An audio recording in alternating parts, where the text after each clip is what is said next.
نحمدہ ونصلی علی رسولہ الکریم اما بعد فاعوذ باللہ من الشیطان الرجیم بسم اللہ الرحمن الرحیم۔ آج میرے پاس جو ٹاپک ہے وہ یہ ہے سود کی حقیقت سورہ بقرہ کی روشنی میں۔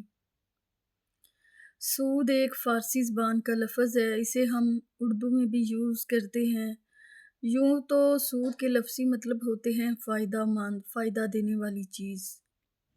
عربی میں اسے ربا کہا جاتا ہے، لیکن ہم جسے سود کہتے ہیں وہ سود ہوتا ہے کہ واجب الادا رقم کے اوپر اضافی رقم وصول کرنا، یعنی پیسے کے بدلے پیسہ، اسے سود کہا جاتا ہے۔ لیکن جیسے ہی اس میں کوئی چیز انوالو ہو جائے تو پھر وہ جائز ہو جاتا ہے۔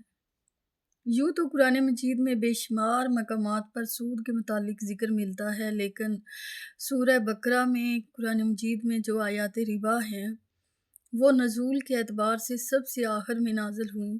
رسول پاک صلی اللہ علیہ وآلہ وسلم کی دنیا سے رخصت ہو جانے سے 4 ماہ پہلے سورہ بقرہ میں آیات ربا نازل ہوئیں۔ یہ نزول کے اعتبار سے سب سے آخر میں آیات نازل ہوئیں۔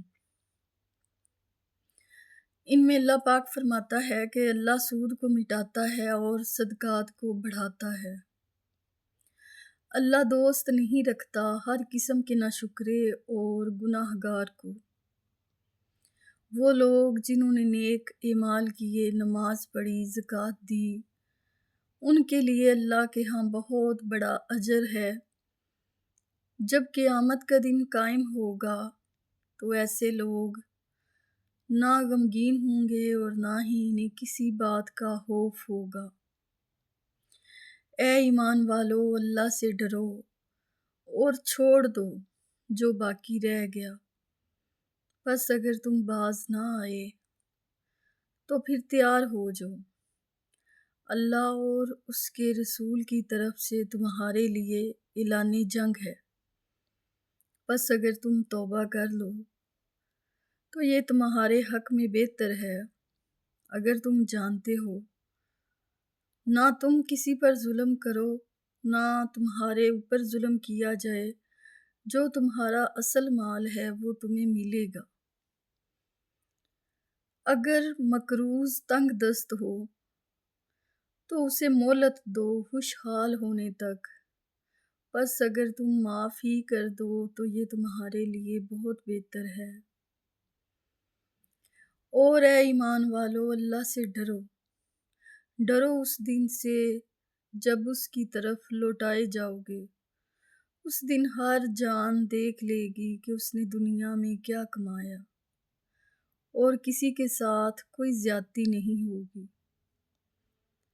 جب یہ آیات ربا نازل ہوئی تو رسول پاک صلی اللہ علیہ وآلہ وسلم نے اپنے مقرر کردہ حاکموں کے ذریعے عرب کے ان قبیلوں تک پیغام بھجوایا جو سود خور تھے کہ سود چھوڑ دو یا پھر جنگ کے لیے تیار ہو جاؤ۔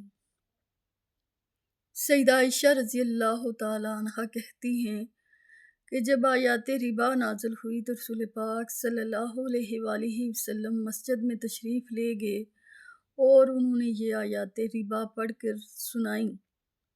اس کے بعد شراب کی خرید و فروخت بھی بند ہو گئی۔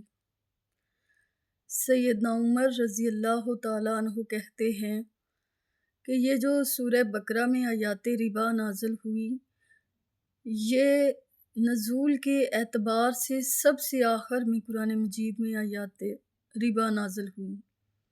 تم لوگ سود کو چھوڑ دو اور ہر وہ چیز چھوڑ دو جس میں سود کا شک و شبہ ہو۔ تو آپ لوگ سوچیں کہ قرآن مجید میں اللہ پاک نے جو سب سے آخر میں آیات نازل کی وہ سود کے متعلق تھی، اور سود کتنا بڑا گناہ ہے۔ تو کوشش کرنی چاہیے کہ ایسا کوئی کاروبار یا لین دین نہ کریں جس میں سود کا کوئی شک و شبہ بھی ہو، کیونکہ جو لوگ سود کھاتے ہیں ان کو جنت کا کوئی پھل جو ہے اس کا ذائقہ بھی نہیں ملے گا، اور نہ ہی جنت کے کسی پھل کی خوشبو تک آئے گی۔ تو اس لیے بہتر ہے کہ سود نہ کھائیں اور نہ ہی ایسا کوئی کاروبار کریں جس میں سود کا کوئی شک و شبہ ہو۔